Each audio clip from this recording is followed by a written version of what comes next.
happiness is to have a smile, undying smile in all the situations of life. If I could keep it, and that's it, then I'm successful in life. I am not looking for happiness. Somewhere I stopped, and I know that I'm happy.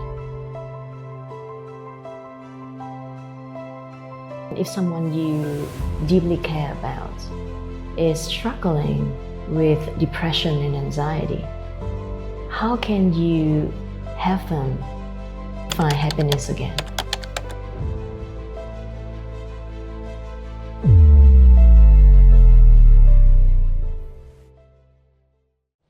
Welcome back to Paul with You. I'm your host, Queen. Today we will explore the secrets of happiness with our special guest, Prakash Athrayil, a man whose life revolves around helping individuals and community cultivate well-being. Prakash is the director for the Indochina region of the Art of Living Foundation, an organization dedicated to holistic living, founded in 1981 by a globally renowned wellness experts and influencers, Gurudev Sri Sri Ravi Shankar.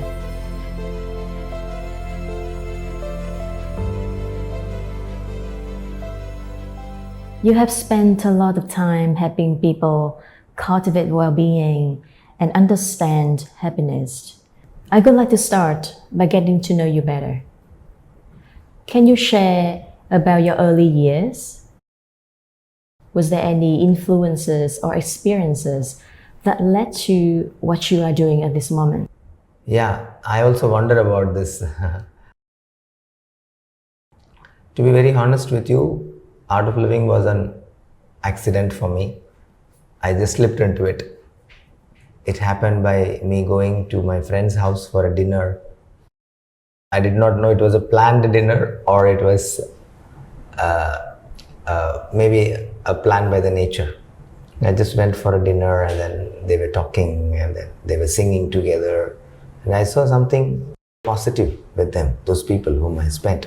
It was in Botswana in Southern Africa in 1999, if I specifically remember, June. And that something spark came into me. I said, oh, this is the way to live life. To be singing and then free. You know, I used to be a very introvert person. Weeks after weeks, I was waiting for the invitation from my friend and then it continued and then they introduced me to the program of the Art of Living and the journey started from there. Somewhere during the journey, I found that I know my purpose now. And all my things which I wanted to do in my life, it's naturally manifesting. I can write a poem now. These are all things which happened on the path. Just being, meditating and then being just happy, continuing my life. So Art of Living, I don't know whether I found Art of Living or Art of Living found me. So I'm very grateful for this journey and it is very fulfilling when I share this, what I found, to the others through this techniques and through this knowledge and with the guidance of my teacher. Yeah. It seems like you have reached a point of self-awareness where you know exactly what truly matters to you, what gives your life purpose. In today's fast-paced world, it's easy to fall under a constant doing mode, just like checking things off a list. Going to school, graduating, getting a job, finding a partner, having kids. It's a constant and never-ending circle. But what if that checklist does not resonate with you or me? What if there is a different path waiting to be discovered? What if we allow ourselves to be in being mode, a space where we can reflect, we can slow down, we can pause and connect with ourselves and ask ourselves big questions like, who am I really? What do I truly desire? Do you think that self-discovery, figuring out your identity, purpose, and deepest desire is the key to unlocking true happiness? Absolutely. I think you cracked the real question. You already cracked. If you ask me in one line, I can say everybody's purpose is same at a very broad level. But that's a secret which I don't want to say in this podcast right now. Maybe it is too early to say. That is for us to figure out.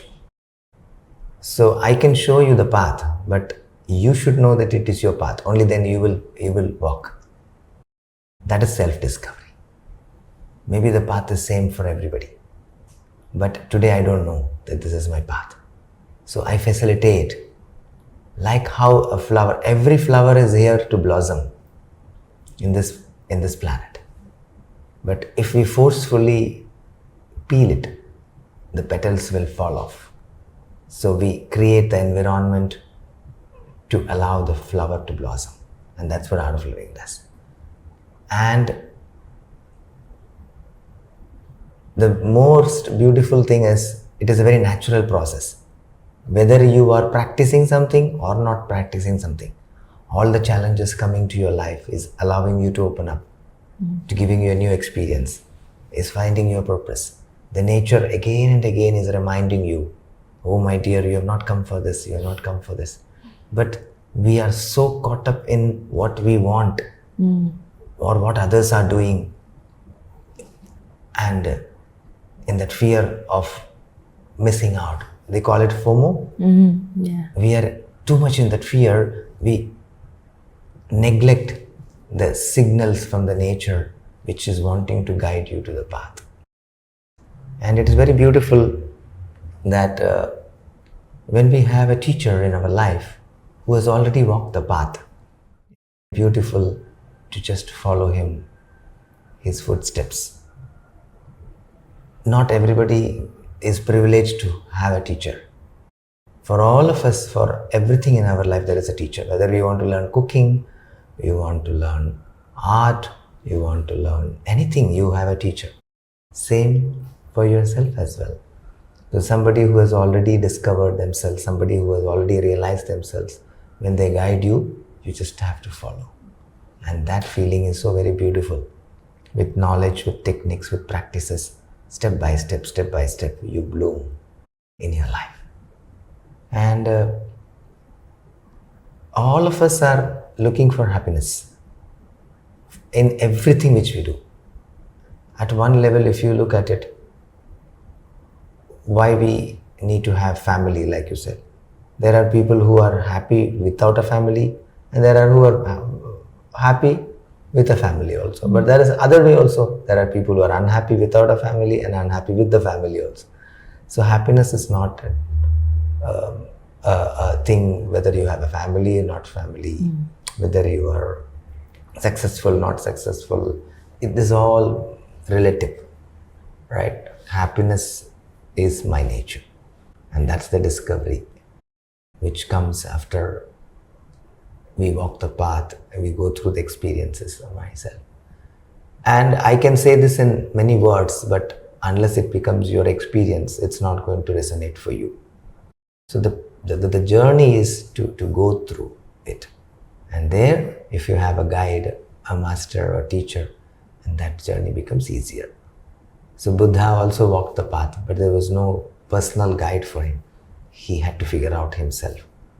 But that is also fine. There are many ways to reach a goal, and that is perfectly fine. Pursuing happiness can be like solving a puzzle, because our experiences shape our perception of it.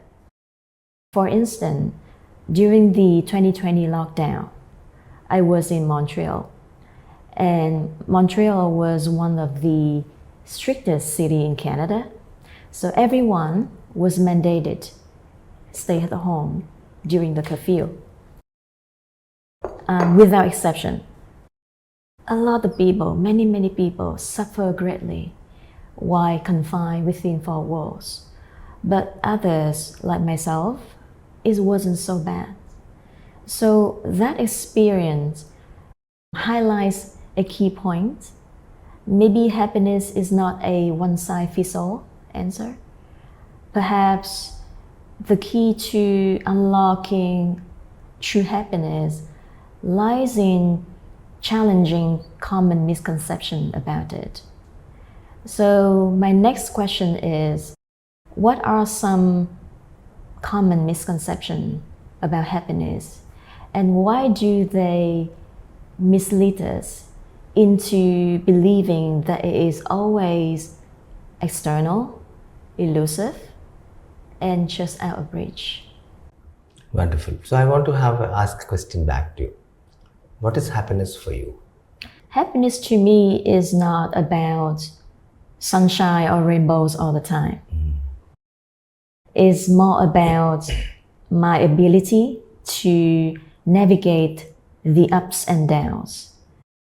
I'm not striving to be happy all the time because it's impossible.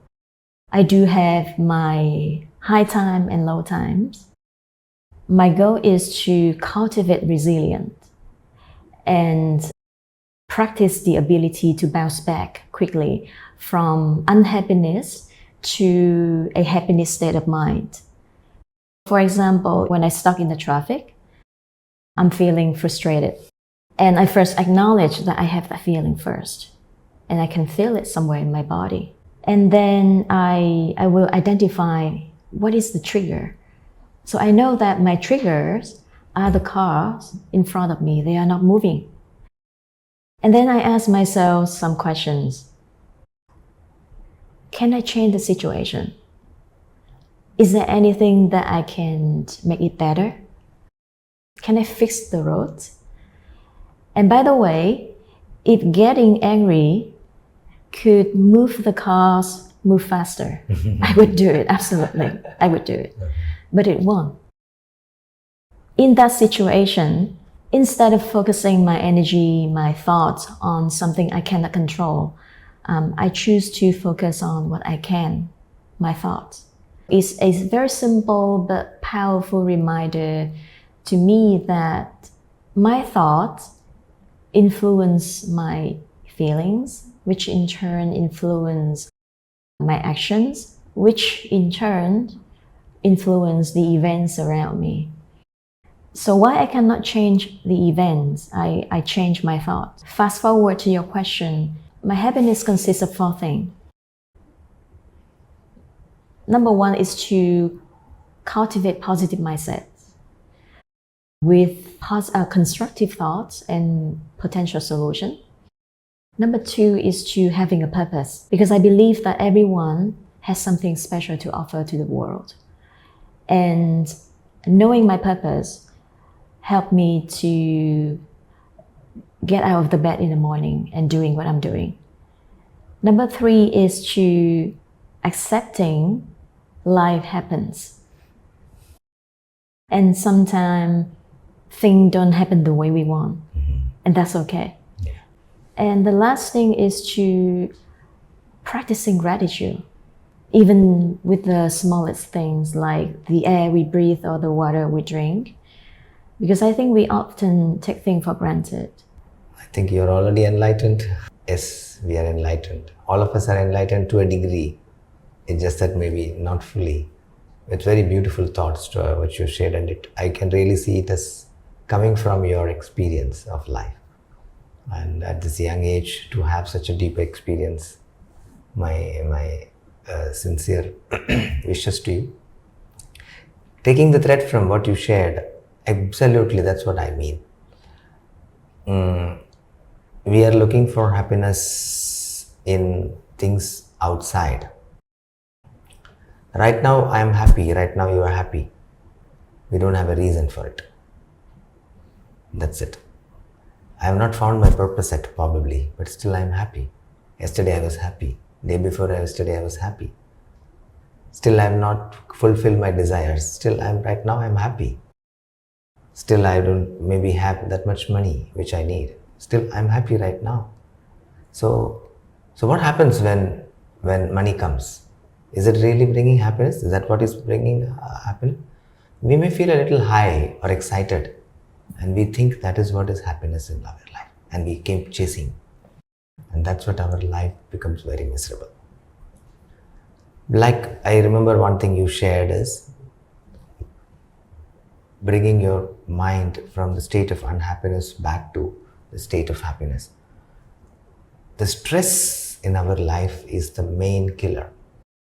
So what happened for you in the traffic signal is your ability to withstand the situation was less at that time, probably because of your bioenergy is less, or mentally, physically, the energy is not. When your energy is high at any given point, when our capacity is high than the demand, there is no stress. The stress is when the demand is more and then the capacity is less. And we just have to just increase our capacity, and we can sail through everything, all the situations in life. Coming back to the happiness provision. So if happiness is my nature, why am I not able to experience it all the time? And that's where stress comes in. When the stress comes in, you are not just able to experience it. When you eliminate the stress, you manage the stress, you come back to your state. We are not gaining anything from outside. That's my nature, and it is with me. It's just that I go out of home. When I come back home, how I feel, that's it. That's a feeling when you regain back the thing. And it is there. It's not gone anywhere. It's just that it's clouded. The sun is shining. It's just the clouds, dark clouds have come. The darker the cloud is, the less visibility of the sun. The lighter the clouds are, the more visibility the sun is. Happiness is my nature. It is like the sun, ever shining. It is like the moon, ever shining. And situations, people, stress, physical inabilities, many things come to hide this from time to time. As you rightly said, the art of living is to know how to navigate through this and allow the sun to shine, which is my happiness. And that's exactly. For that, we need a little bit training, just for me 3 days, 4 days of breathing exercises. Breath really helps to remove these things out of you, right? And then clear these clouds. Breath is magic. I'll tell you later in the coming side. So you learn a little bit techniques and then come back to yourself. Yourself is already pure and happy, always. It's just my mind is getting caught up in the traffic and then this thing and that thing and that. So if we know how I can manage my mind, my body a little bit, my emotions a little bit, that's it. We just come back to ourselves. There's nothing we are losing and nothing we are gaining. We are just coming back home, coming back to ourselves. That's my nature, and that's happiness. Since you mentioned the sunshine, so I'm going to read this to you. Happiness sometimes is like a brilliant firefly. We eagerly chase after its glow, yearning for its light to guide us. But the firefly darts and disappears, leaving us frustrated in the darkness. Happiness can appear fleeting, like a warm sunbeam momentarily gracing a cold winter day, then suddenly obscured by passing clouds, leaving us longing for its return. Is happiness truly so fragile? And what does happiness mean to you? And can you share your personal definition of happiness? This is not my answer, my master's answer, my teacher's answer. My teacher said to me that happiness is to have a smile, undying smile in all the situations of life. If I could keep it, and that's it, then I'm successful in life. Today, for me, I am not looking for happiness. Somewhere I stopped. And I know that I'm happy. And I also know that I can become sad. But it is coming because of a reason. So I just work on those reasons. Like you said, what triggers that sadness? Those triggers, I worked on it. So then most of the time, in the happy state of mind. And it is okay to be sad. Now I am not anymore fighting with my sadness. So that leaves me more happy, and it takes less time for me to come back to my state of happiness. Happiness is not a firefly which I am chasing. Happiness is the fire which is inside me and which is ever burning. Yes, I cannot experience it sometimes, like I said, because of many factors. So I have to, my only skill which I need is to see how quickly I can come back. How quickly I can bounce back. Yeah. And actually, bounce back is also not a thing. How I can come back to myself, I think that will be the right word. The only problem is when I move away from myself, I am miserable. When I am back to myself, I am happy. So all the techniques in the world, spiritual practices in the world, is to remind you and get you back again and again back to yourself. And every day if you practice it, it becomes established in your nature, then never ever you can lose it. That's why you need to practice it. And there are many paths and many ways. I totally agree. An art of living could be one. There are many ways to do it. Mindfulness is one. You could be listening to music, and there would be many ways. But just by listening to music, sometimes we cannot handle some situations. Right? Sometimes mind is too agitated, and that time you really don't want to even listen to them. Even if somebody put the music, you feel, oh no, irritating. That even the moon is irritating at that time. But when we are calm, wow, what a nice moon today, good cool breeze. But when you're irritated, the moon is not so charming for you. There we will need little bit knowledge, maybe a little bit techniques for you to come in, depending upon the situation. So you need to have a gamut of techniques and knowledge to handle, and then we have to come back. Do you understand? This is a very important point. I think you already got it. When you think it is outside, you have to chase. There's a lot of effort. Well, that's what the teacher says. There is no effort at all.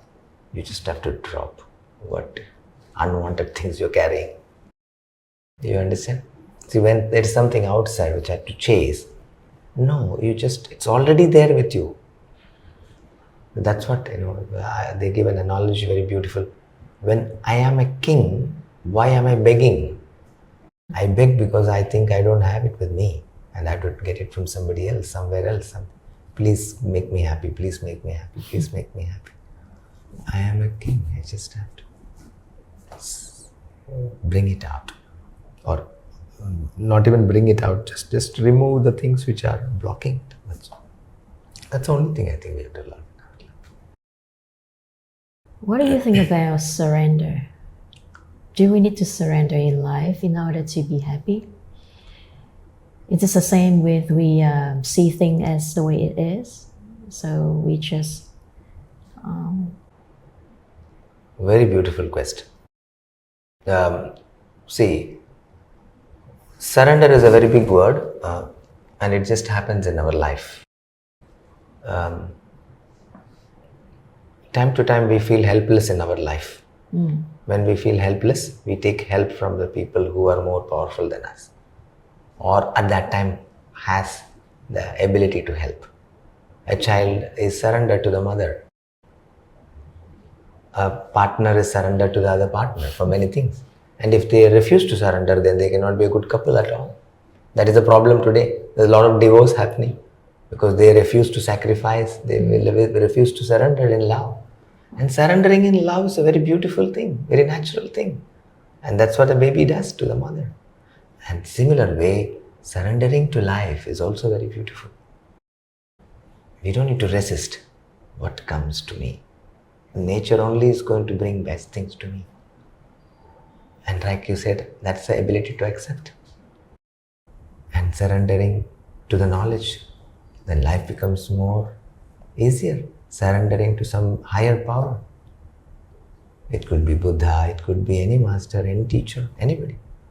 And then life becomes so easy.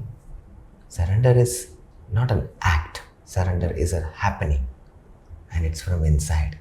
And if you don't surrender, No need to worry. Life will bring you to surrender by its experiences, by its beautiful revelations, by your own, the path will make you. So you don't need to struggle and it will happen. We just have to be natural. That's what I feel.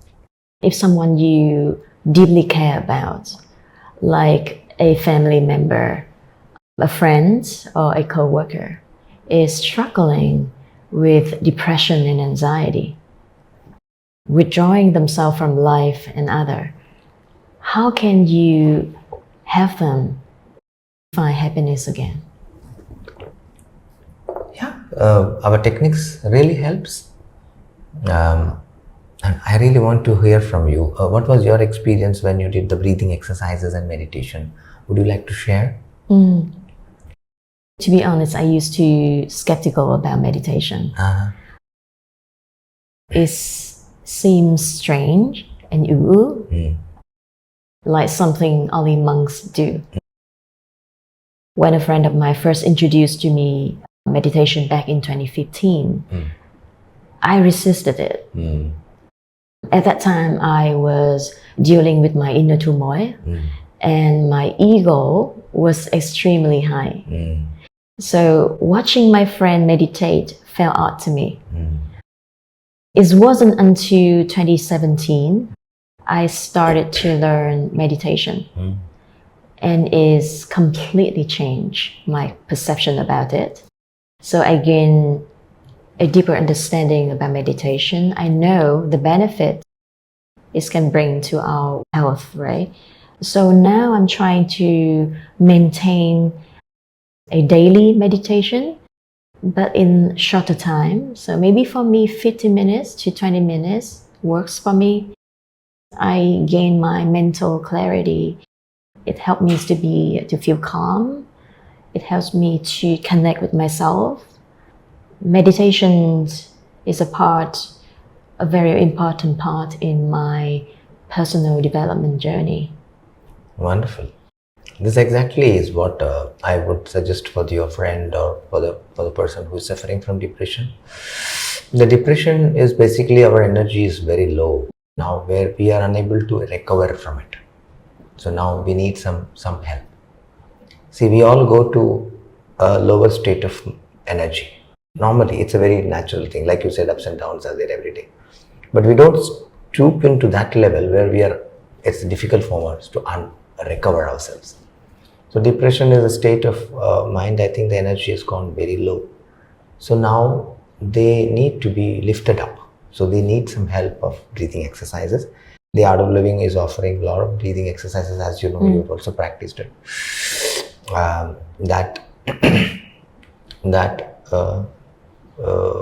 Few minutes, maybe 15-20 minutes of breathing every day will lift them up. The second thing is, like, basically initially when we ask them, see, the depressed people, they're like, they will not take any initiative. They just simply sit there. You have to really push. So initially they may need a little external pressure or push, a little encouragement, and then little consistent motivation to bring them. Once they get to a certain energy level, then they can carry forward on their side. And another thing, this depression state of mind would have come because of some strong impressions in them, like a breakup in a relationship, or heartbreak, or a loss, a personal loss in their life, or it could be something physical thing, illness, or they lose hope. It could be many things. So when they do a little bit of breathing with asanas and then meditation, what happens is the prana, we call prana is the life force energy, comes back to them. When your life force energy is full, then there is no depression. There is no depression at all. So we would be really happy to help if there are some people who are hearing this podcast. If there's anybody depressed, it is not uncurable. You don't need to feel bad about it. And it is not a disease. It's just your state of energy is low. Please come, take a little initiative, come and then put yourself for a 3-day workshop, and you breathe through the thing, and then clear out everything what is stuffed in your mind, and then get fresh energy back into your life. And it is possible. And one of our teachers, It's very much possible to deal with it, and we will be very happy to guide you. Just to add there, as you rightly said, practice and knowledge both are important in life. I would say practice is like the sword you have, and knowledge is like the shield. When a problem comes to you, you first use the shield and you block it. Sometimes the problems are so strong, it cut through your shield. Then you take your sword and then cut it.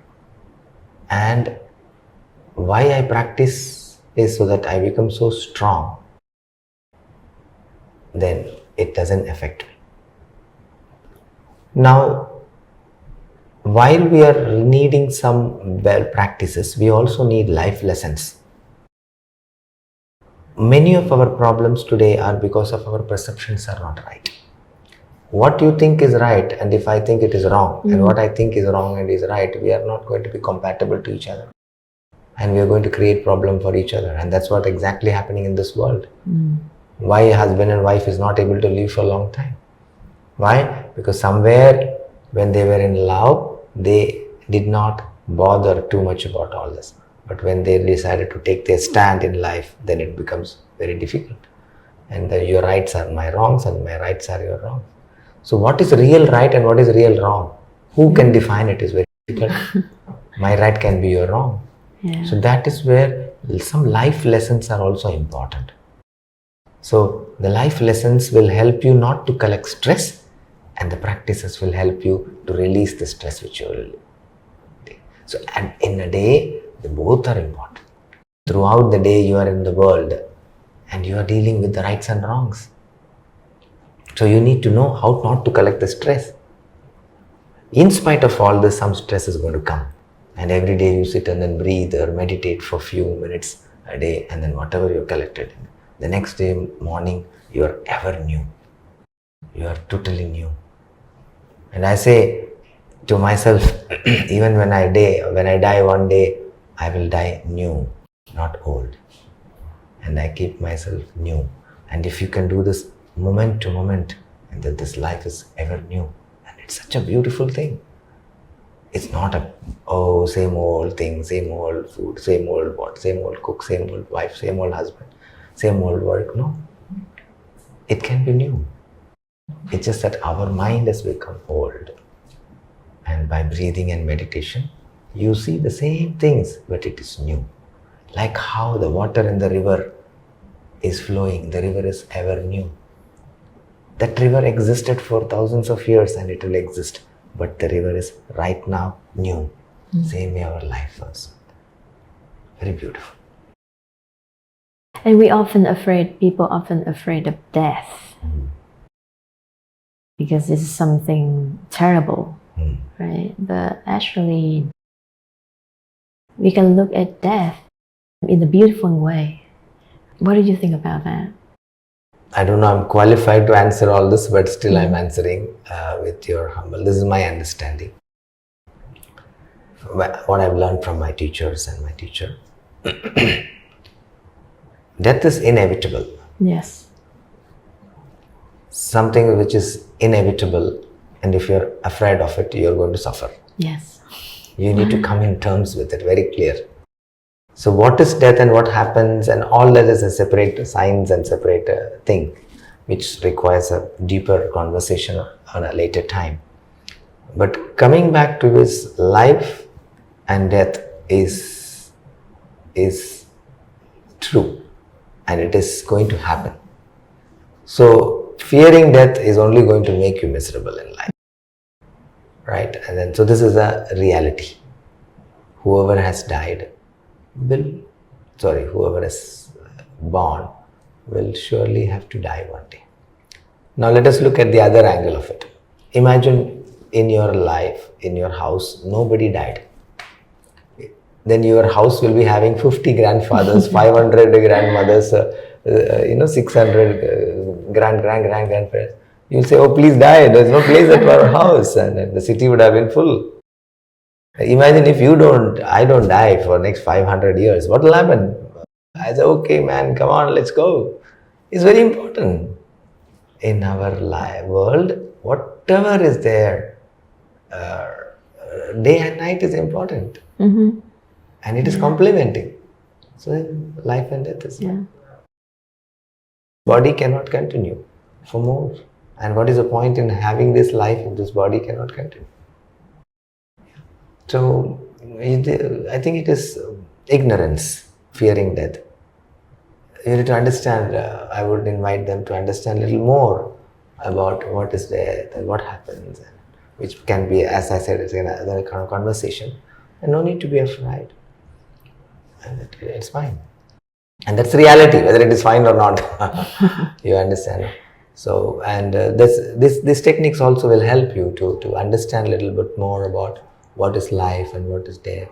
Yeah, that's beautiful. So then you are not afraid of it anymore.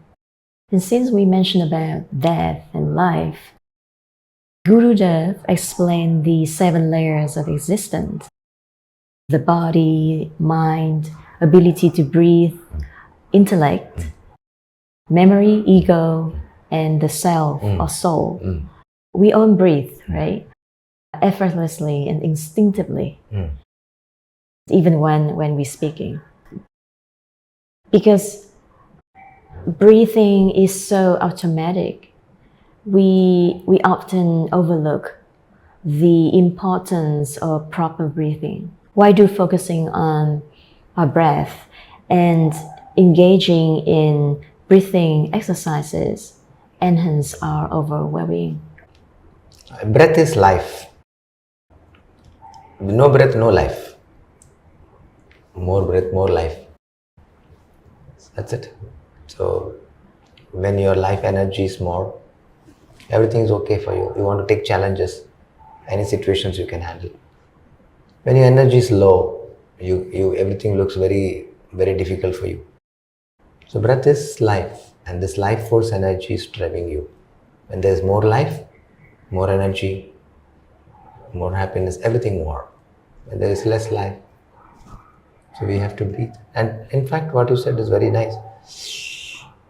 We are not breathing. The breath is forcefully going into our nose. If you really notice it. If we are breathing, we would have died long before. You know why? Because we miss out many things in our life. Yeah. I'm sure 1 or 2 days we forgot to breathe because we are very busy working or doing something, chasing our dreams. And we would have gone a long time before. Because nature has said, okay, these important things, we should not leave it to humans. These people are very dangerous. They will forget about this also. And it kept on pushing the breath inside. The problem is we are not breathing. Means breath is automatically going inside and it is only filling your lungs 20 to 25% just to keep you alive. But if you have to really breathe, you see, children are very happy. Yes. Children are full of energy. Children are full of life. You know why? The difference is because they breathe. 90-95% of their lung capacity. Now, see, we both are breathing. How much are we breathing? Very feeble, just to keep ourselves alive. So when you breathe consciously with full lungs, then life comes into you. And when there is more life, you are more happy, more energy. Life is beautiful. Many listeners might be new to breathwork practices. Could you share a simple yet effective breathing technique so that they can incorporate into their daily routine to promote balance and mental clarity? Can you teach us now? Sure, I wanted to teach more, but a podcast may not be a good time. But I can just generally say a few things and show you a few things, See now, like the last point which I said is, now you see, you're only breathing maybe 25%, 30% of your lung capacity. By breathing consciously itself, a lot of things can happen for you. Like for example, we call it in the yoga terms, yogic breathing. Yogic breathing is, now you see, our lungs has lower lobe, middle lobe and upper lobe. Now you see, when you fill in your breath, see,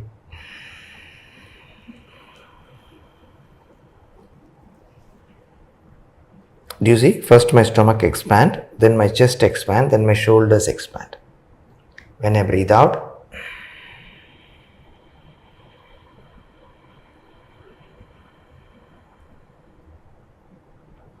This is full yogic breathing. If you consciously breathe 10 times like this, itself you'll see big relief. Lot of prana. Many people have sleeping problem. Yes, yeah. Right? When they lie down, you know why? Because there's a lot of thoughts and then they're stuck here and there. So they just have to lie down and take 10 breaths like this. See? You can keep like this so you can feel it, you know?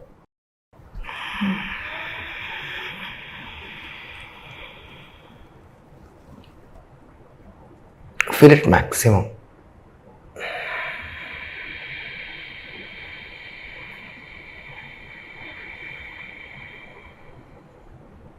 Empty it fully.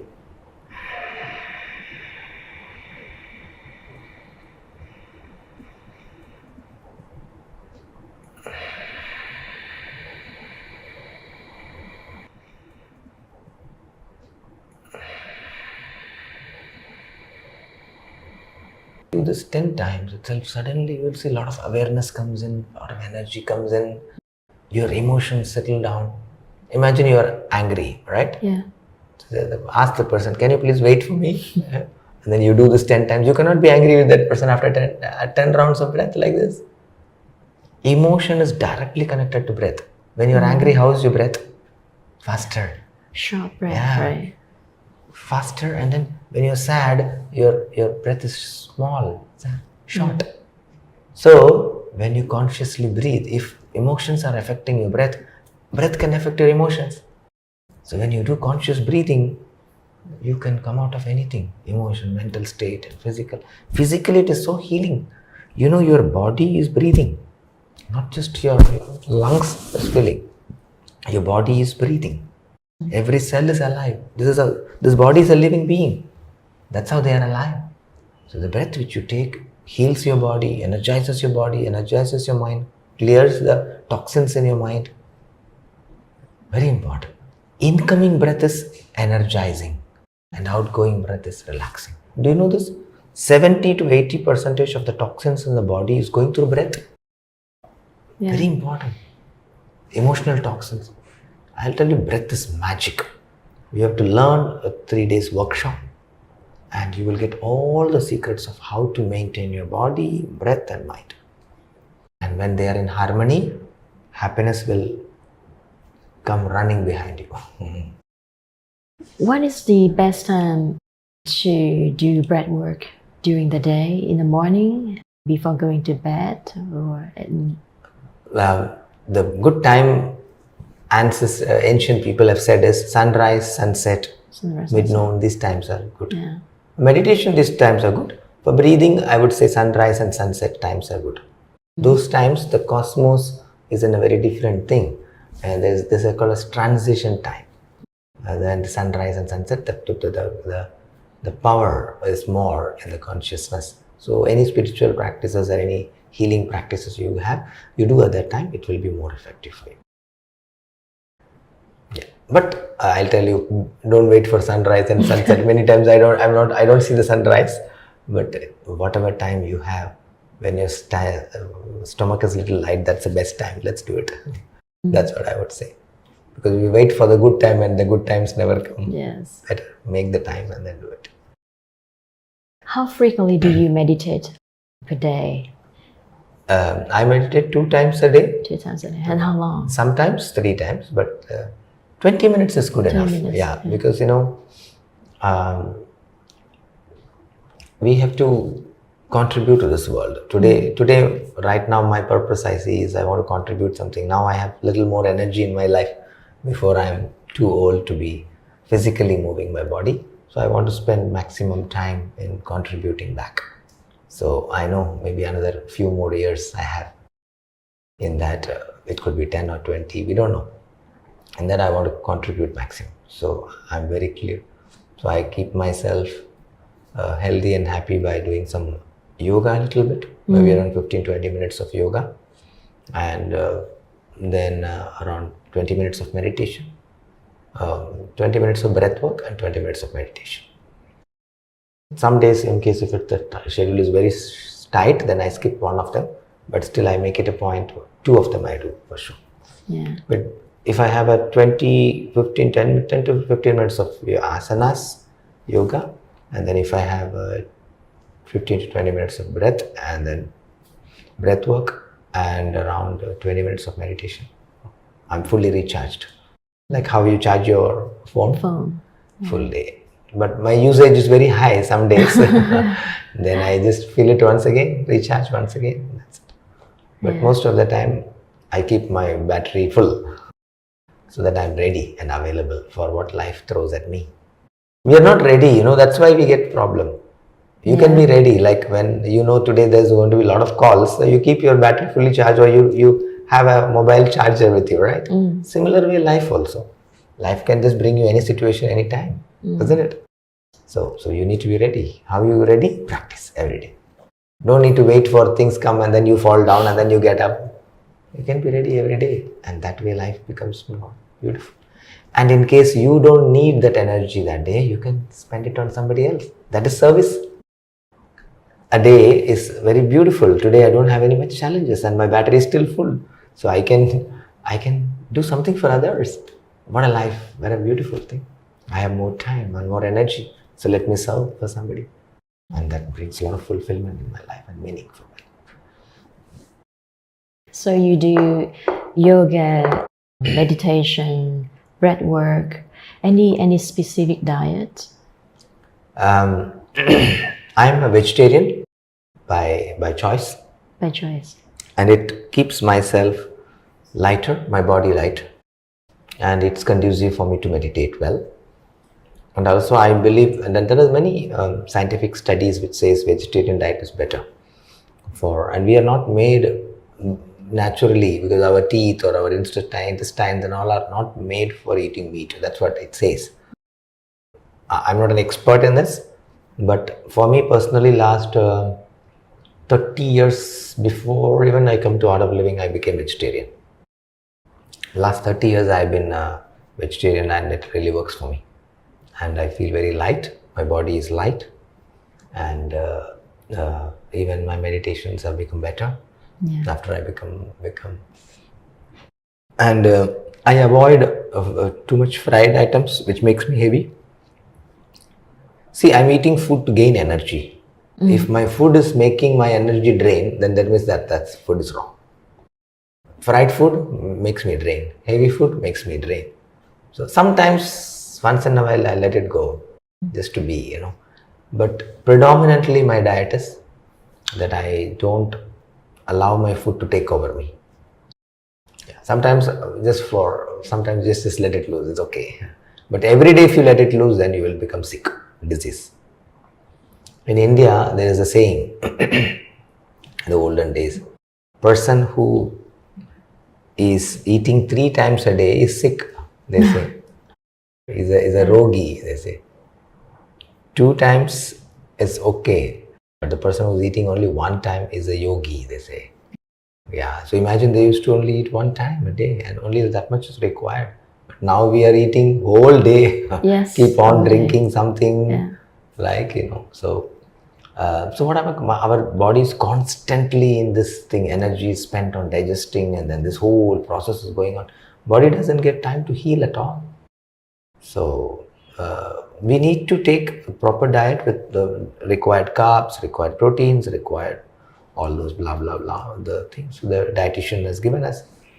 Yeah, but I think most of us are overeating or not properly eating. That's why. For me also, I'm not a very good disciplined thing in that way, because I keep traveling. But I try to maintain whenever I get time to. And then I detox myself sometimes with herbs and, so that way I balance my body. So you only have 1 meal per day? No. I eat. I need more energy because I travel. I do a lot of work. I like my work. So when you have to spend more energy, you need to have more energy. So, right, you need to be really. So I eat 2 times minimum. Most of the days 3 times, but average I think two times properly. See, today morning I just had some nuts and then something. So I'll have a proper lunch and a proper dinner. 2 is required for me, for my body also. Depends on the body nature also, I think. Yeah, mine is fire nature, so I need more food. You need more like at least proper food. Some people don't need it like that. So depend on, you need to know your body a little bit. It's very important to understand our body. Yeah. Right? What suits me may not suit you. Yeah, Like, what suits me. So bit. that's why different diets may Right. apply to you, but it may not apply to me. Yeah. This is a fascinating conversation, and we have delved into the very essence of happiness. We explore we learn a practical breathing technique. There's so many things that we can talk about happiness, but our time is flying by. However, there is one question that I think everyone listening would love to hear your take on. So just imagine that your 20 years old self just sitting next to you in this room right here. If you could offer him one piece of advice on how to unlock true happiness, what would that be? Oh, very beautiful question. I would tell him that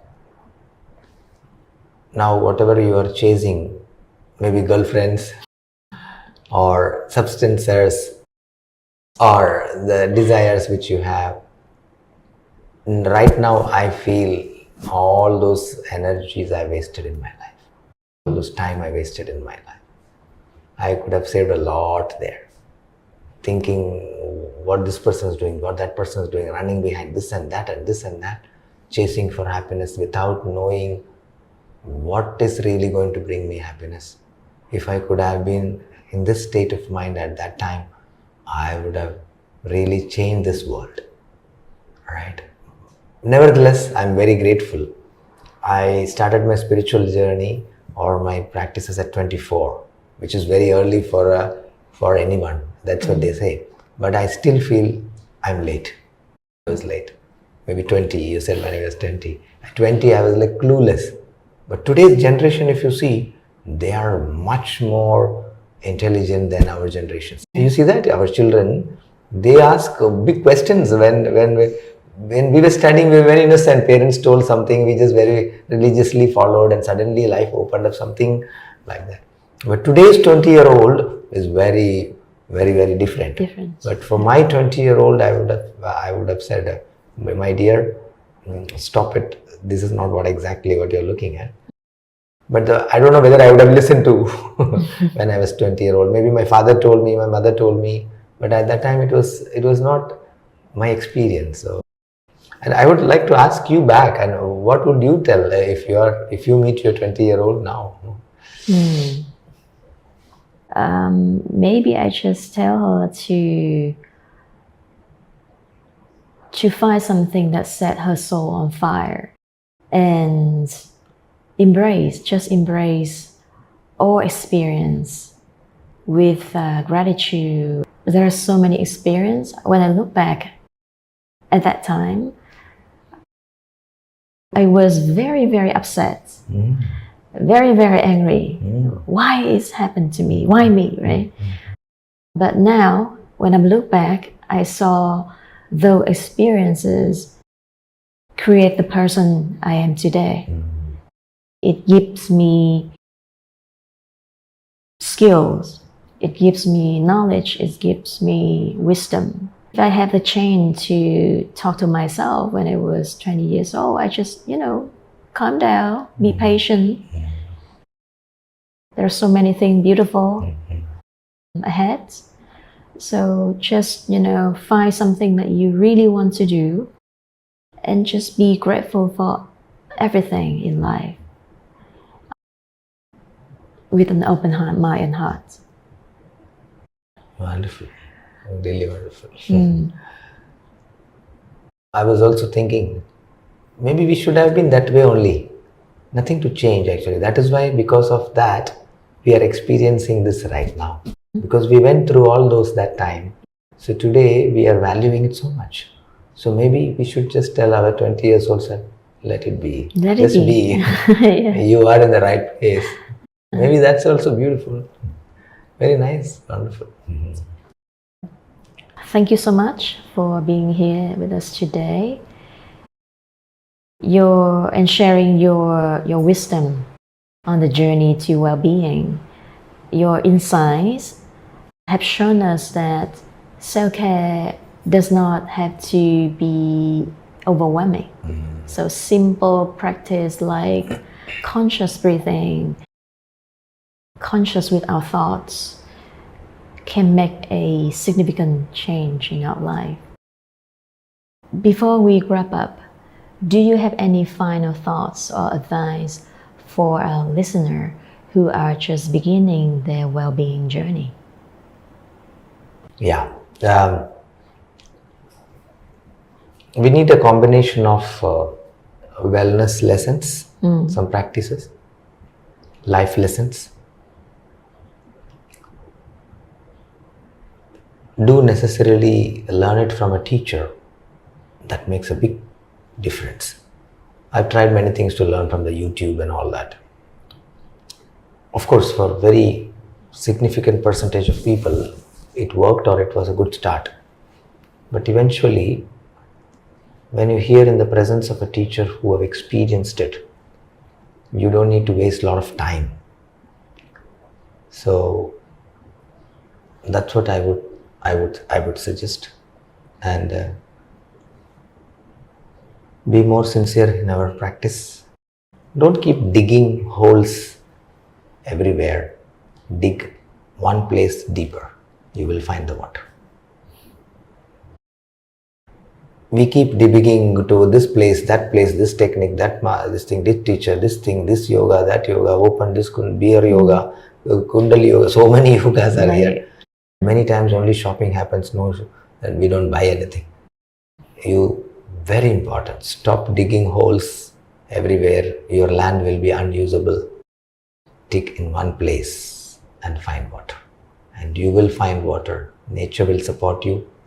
And we are all there to support you. And you will find your true happiness inside you, not outside. And it's important to have a mentor as well. For me, it was very important. It is not impossible, but very difficult, particularly in these days, because we are attracted by many things outside, and we don't know so many confusing things outside. Right. So we really can get overwhelmed or fooled or waste a lot of time. So we need a true guide, a mentor.